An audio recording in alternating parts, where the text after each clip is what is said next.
Greetings YouTube and welcome to the Blue Corner into a Yu-Gi-Oh! Deck profile. It's been a good while since I did one of these. Not since the Mermail deck I put up about 8 months ago. Jesus, quite a bit's happened since then. Mermail got hit on the ban list. The deck I've been playing got hit on the ban list. Multiple versions of it actually. And I did go to one regionals since I did that profile. Ultimately bubbled out in the last round. Needed to win it, and unfortunately I was playing Mitsurugi Raizo and I drew the kind of hand that made me stop playing Mitsurugi Raizo. So Kusanagi, Murakumo, no Dryzeal, Fool, no, I think it was like a Perulia that got Ash and an Imperm, and then when I tried to play it on the following turn, my normal summon got Solemn Judgmented, and I'm like, well, that's that. So haven't really played that deck since, and then it got hit on the ban list. What I've actually been on for the better part of the last format and this format has been pure Mitsurugi. That's not to say I've looked into other decks. I did give Vanquishal a shot after Duelist Advance, and I was like, you know what? This really isn't it for me, so I got rid of it just before the ban list actually, so looked out in that one and went back to this because I've just been really enjoying playing pure Mitsurugi. I've also got Draco Tail, but I have to 1, learn the deck, and 2, get the stuff from DOOD.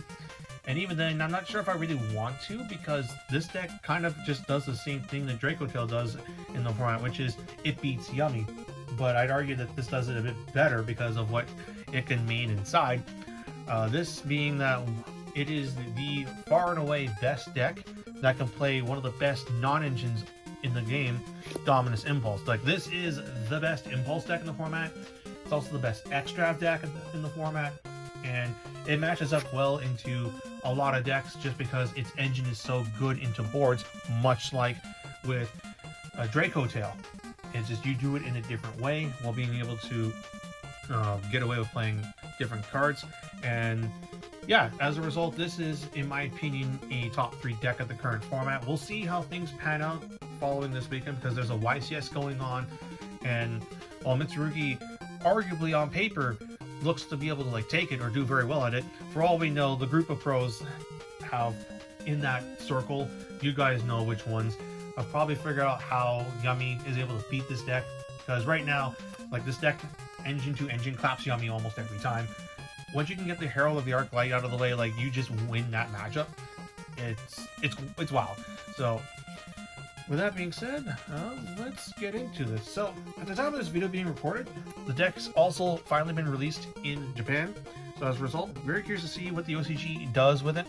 Now, we have done a lot of the homework for them this time around. Usually it's like the other way around, but they can like look at like all of like the profiles and lists and that we have up to figure out not only the optimal ratios but like good play patterns, and then build off of that, such as the engine lineup. So what you see here is pretty much what you're gonna see for most pure Mitsurugi deck profiles. So 3 Habakiri, 2 Murakumo, 1 Futsu, 2 Aramasa, and then 1 each of the smaller snakes. No real reason to play other ratios. Like, you've never needed a 3rd one of this, you'll never need a 2nd of this. 3 of this is too much. I didn't like it when I was first mucking around with pure, and this is nice for extension. It allows you to play through Jewel and Lockbird better, which I expect to see post board almost all the time, and also maybe just an increase in playing the main deck.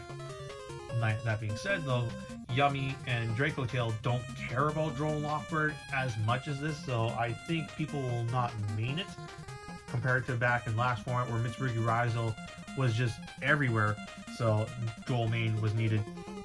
But yeah, there's no real reason to like to play other things like the Reptilian monsters, Ogdoadic and whatnot. Like, this is a pretty streamlined monster lineup. Same for the spells, 3 copies of the Broken Quick Play, 3 of the Broken Ritual Spell, 1 of the Shitty Ritual Spell, but because it names all 3 ritual monsters, you get to play pre-prep, and therefore pre-prep is a starter and extender, and then 1 copy of Magetama. No trap card in the main because it's terrible going second. It's really only good for just making sure you don't get your board broken. And same for the Kaiju. It doesn't really do anything going first. You can't summon it. You have to have a monster on your opponent's side of the board and the reptile in hand to tribute to summon it. So therefore, these 2 cards are on the side for their respective roles. This for going first, and this for breaking boards going second. Just be mindful, if you summon this card through its effect, you're locked out of monster and summons except for reptiles. So you have to like time it well and adjust your extra deck accordingly. Like if you're gonna play Losu, you definitely want some kind of reptile link monster in the extra deck, such as the Reptilian, Haggard Lizardos, or the Gorgon, which is what I'm doing right now. But yeah, not much to really say about this ratio. It's been fine, and like this engine is just very resilient. Like once you get rolling, it's hard for your opponent to really just crack you because your guys float when they get tributed. You can tribute them either through this or through this, and Futsu just keeps generating bodies, and the bodies protect your board from being completely broken because all the small snakes contribute themselves to protect your reptile monsters from being destroyed by battle by card effect, except in the case of max board wipes. And you can pivot your end board to defend against that better. Like if you know you're in the mirror, you can, instead of searching Nibiru through your main combo, because this is also technically engine, you can instead pivot to Light Dragon and Ignister, as it can protect your board from mass removal. And yeah, I probably should have mentioned this with the engine too, but Nibiru is an honorary card here because your main combo is able to search this, and this is the final piece of insurance that makes your board truly obnoxious for decks to deal with, because on top of having an on-demand Raigeki and the ability to just keep procuring bodies through this guy's non-once per turn revival effect, if it gets to the point where your opponent's going to threaten your board and they'll take control of the game state, then you fire off the rock and this wipe the board clear. This will come back, and then it just brings back Murakumo and other bodies, and then you have follow-up in the next turn, because that's what this deck is so very good at, is that it can grind as well as be aggressive, and it just has follow-up. And on that follow-up turn, you can clear their board with Murakumo and just swing with bodies. And the Murakumo is just annoying for a lot of decks in general to deal with, which is why this deck is so good this format, is the board wipe gets over the issue of the yummy monsters because you just clear them out. And it's even good versus Draco Tail, despite the fact that their fusion monsters will come right back because it's multiple monsters being sent to the graveyard at the same time. The thing is though, Murakumo is still bigger than Altharion, and if they can't get this thing off the board, you just start beating over their guys, they get banished, and then you just sit on it. And his hand tax effect is obnoxious for a deck like Draco Tail because it makes 5 mana a 2-card discard the fusion summon. Therefore, they need 4 cards to summon another Altharion because of this guy's effect. Against Yummy, the hand tax effect is fine. It's just mainly useful for getting rid of hand traps, although it does make it so that they have to discard to summon the new Marshmallow. And then against Vanquish Soul K9 variants, this is just annoying for you to sit on for them because they need to have cards in hand for their Vanquish Soul effects, and if you're constantly knocking one out between both turns, they're going to eventually run out. Now, admittedly, related to that, the whole K9 issue, so your engine will turn on Izuna, and that's something you have to keep in the back of your mind if your opponent is playing a K9 engine. And you gotta, that's where like 2 of this comes in handy, because if they go Izuna and then summon the Lupus and bring it back, and you can't get to the Magatama fast enough to pop the Lupus, they're gonna suck up the Murakumo, so you're gonna have to eventually summon a second one to pop the Nash Knight before they can get to what's his face, a Masquerade. But if you can get to Magatama though, and they try and do that, you can just Magatama tribute pop the Lupus, and then that's it for the game. Then you don't have to worry about that anymore. So just keep that in the back of your mind. That's why I'm also running a couple hand traps in here to beat that scenario, and I've had a couple weird scenarios come up with this deck while playing against K9 variants. So that's all I really need to say about that. Just remember also, this card, as not a lot of people still understand how it works and what they can do against it, but the thing is, you activate this card and then you either tribute your reptile or you don't, and afterwards your opponent has their window to respond with a hand trap and whatnot. If they don't, and then you resolve the effect and you're going to search, they can't ash then because you've already resolved the effect. If you tribute, they have to ash or bell or what have you then. There's that. So now we'll just move on to the non-engine, which is pretty straightforward. So 3 copies of Ash Blossom. Ash is fine. It's mainly in here to 1, stop Charmies, and also 2, stop Izuna from sending Lupus to the graveyard, so that I don't have to deal with that on my turn. And it's also good for stopping the Draco Tail card that searches as well as fusion, so Ash Blossom can help stop one of Draco Tail's ways to crack the board. 3 copies of Fulos, it's just good this format. Against Draco Tail and Yummy, you'll get enough value from it that it will make them put out a weaker end board, which is what this deck likes, because half boards you just completely smash because of Murakumo and your engine. So in that regard, Fulos does its job, and then obviously you side it out. Then for consistency, 2 copies of Pot of Extravagance and Pot of Prosperity. I'm treating this as Prosperity plus 2 extra rather than 2 extra plus 1 Prosperity, because Prosperity is still the best of the pot cards, but you can only play 1, so 2 more of this. I don't like the idea of playing 3 and 1 of this, because I don't see myself resolving all 3 in a game. And it's also just for side-out patterns. These 2 come out for certain cards on the side, because I know post-board they're going to have Joel and Lockbird, and Extrav getting hit by Joel just feels rough. Whereas I don't mind Prosperity into Joel, because I have gone 6 cards in the deck and likely I've drawn a starter to help me play through the Joel. Then Call by the Grave for those pesky hand traps. Triple Tack because it's really good this format. Then 3 copies of Imperm, it's also pretty solid this format. But also because it lets Dominus Impulse become removal on top of being an interrupt. Impulse is a very good card for the K9 Vanquish Soul matchup, as it allows you to negate the Vanquish Soul trap card so that your board doesn't get wiped. And if you can Magetama pop their field spell, then you're free to Murakumo them whenever and just clear their board out, and then they gotta try and climb back in against a deck that has 2 forms of spot removal via the Magetama or the Murakumo. And then to say nothing of how useful it is against Draco Tail variants, because it can stop the other fusion spell. Between Ash and Impulse, you can stop 2 of their 3 means to fusion, and then you gotta worry about the guys on the board. You can either Murakumo them in 1 of 2 ways, or you can use your extra deck to out them. And yeah, that's it for the main deck. So clean 40 cards. Unlike Mitsurugi, you don't need to play extra cards to offset the chances of drawing your 1-of bricks. That being said, this deck still has that, and it is actually quite frustrating how often I will have opened with a copy of Saji or the 1-of Ritual Spell. I tried playing Voiceless Voice Mitsurugi, I want to say now 2 months back? Yeah, when Duet came out, and I swear to God, 4 straight games in 50 cards, I somehow managed to open both Mitsurugi Mirror, Voiceless Voice Prayers, and Pre-Preparation of Rites, which were 1-of, 3-of, 4 games in a row. It was just, I was so pissed off at that. I know the chances of that kind of bad luck is just low, but like, if I can have bad luck, I'm going to get that bad luck. It's just how it has been for me. Which is odd, because I play Vanguard as my second game, and like that game is like luck scenarios all over the place. But just gonna do a quick test stand to show you what I mean. So look at that. Drew the 1-of brick, 3-of, 2-of, 1-of.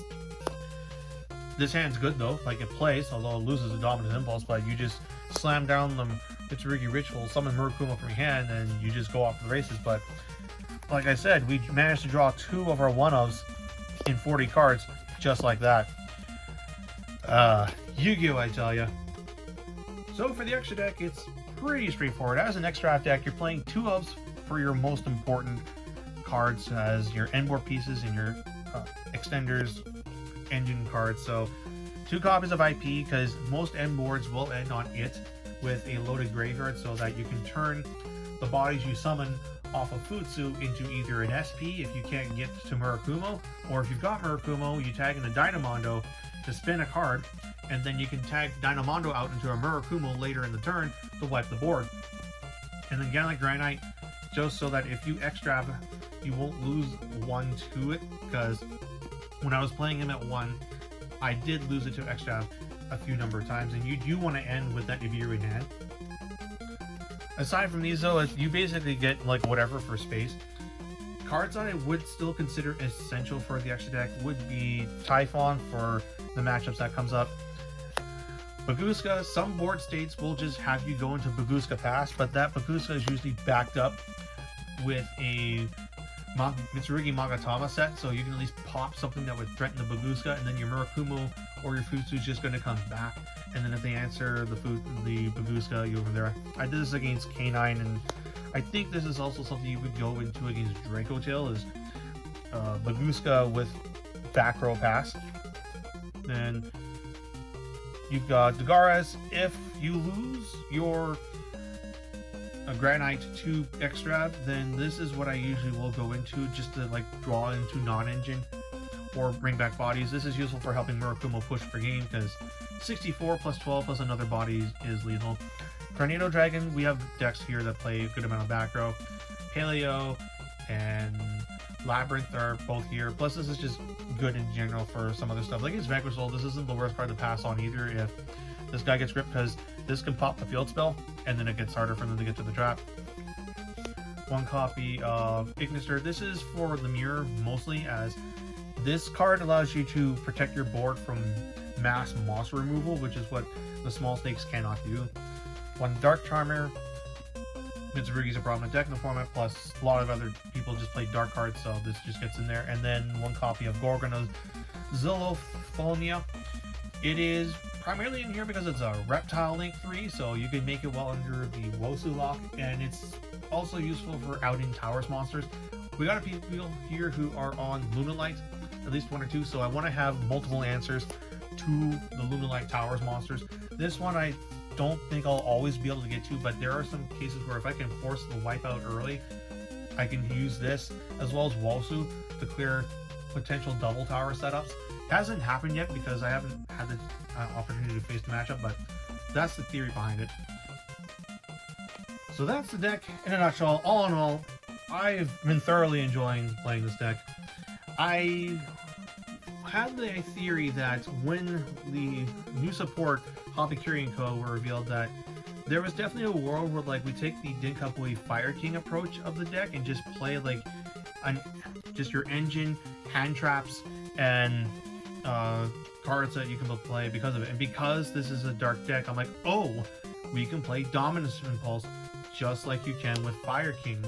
And I figured that this version would be almost as good as the Mitsurugi Raizal version, and that's more or less how the results panned out. Mitsurugi Raizal was by far the better performing deck for most of the last format, but there is still a good amount of this that was topping, and as time has gone on, more and more people have just come around to just this deck, because like a thing you'll often see when people make their tier lists, they're like, well, this deck's not as good, this deck is mid, this deck is end board is too lame, and blah blah blah blah blah blah. But it's like, this deck's end board is deceptively good, and the fact is it's just hard to kill this deck without certain kinds of breakers. And if they can't kill this deck, then the follow-up is just really really good, because your end board is going to be this with a set Magatama or a Prayers, and you've probably got guys in the graveyard, so you'll have like a, let's just quickly make a graveyard here, so that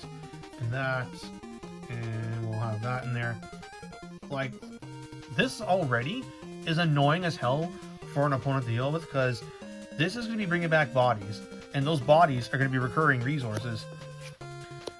And like, this guy getting back your cards from graveyard allows you to loop things like the Ritual Spell or the Magatama, what have you, but you can like hold this and what have you. This can bring back this, and then now the IP can tag to a number of things. You can, from here, go into SP Little Knight. You can go into Dynamondo with these two. You can go into the Gorgon to negate something. Dynamondo is usually what you're going to be doing, because it's two pieces of removal. This into Dynamondo, spin something back by shuffling the Habakiri away, and then the Dynamondo can tag out into the Murakumo, and you can still choose the board wipe or not if this is in play. If this is still in play, you can hold the Murakumo wipe until the opponent does something, and then you sack this off, pop something, and then Murakumo comes up, and just boom, board goes away. And you've probably searched the nip through this too, so they got to get through this, and then if it looks like, again, that they're going to threaten you, you fire off the rock, and the Futsu comes back, and if they still extend into it, Futsu just brings things out. And because you've got this as an option, you can still hold this pop until the very end, where you go rock, blow up everything, drop the rock, Futsu comes out, and then if they decide to further extend, then you trigger this, bring this out, boom goes the board, and they've probably got nothing left. And this here, lethal. It's 82, yeah, it's 8200 damage. So just from that, you've likely won the game if you've managed to get this far. And if they still somehow break through this, you've probably searched your pieces and your follow-up so that on the next turn, you can just go Mitsurugi Ritual and summon another Murakumo, and you just do it again. So, yeah, this deck's very, very solid. Curious to see how it pans out in the format and what Japan is able to do with the deck. They have to deal with Max C, which is admittedly a pretty big issue because the typical Habakiri line is going to draw them a few cards. 1 for Saji Summon, 2 for the first Ritual Summon, 3 for the second Ritual Summon, and a 4th one if you do the Revival effect. So the OCG will have to come up with lines to make under Max C, and I'll be seeing what lines they do to beat Max C, because we'll have to deal with it when we get this deck in Master Duel, because you guys, as well as I know, that they're not going to ban Max C in Master Duel. They just love keeping that goddamn bug. But anyway, that's all I got to say on this. I'm glad to see that the deck has turned out the way it has, and it is easily the best ritual archetype that we've had since Necros in terms of what it can do and how it's performing. And as an actual like archetype in its engine, it's easily better than Necros because it loses to a lot less than Necros. It bricks a lot less than Necros did. Mind you, Necros was pretty damn consistent for back in its day, but it's definitely showing its age now. And this deck is just better going first than going second because Murakumo is effectively Trishula. But now that you have like things like Futsu going first, you can set up like the Futsu board. Anyway, that's all for the video. I hope you guys enjoyed this, and until next time, this is BlueStar 89 checking out.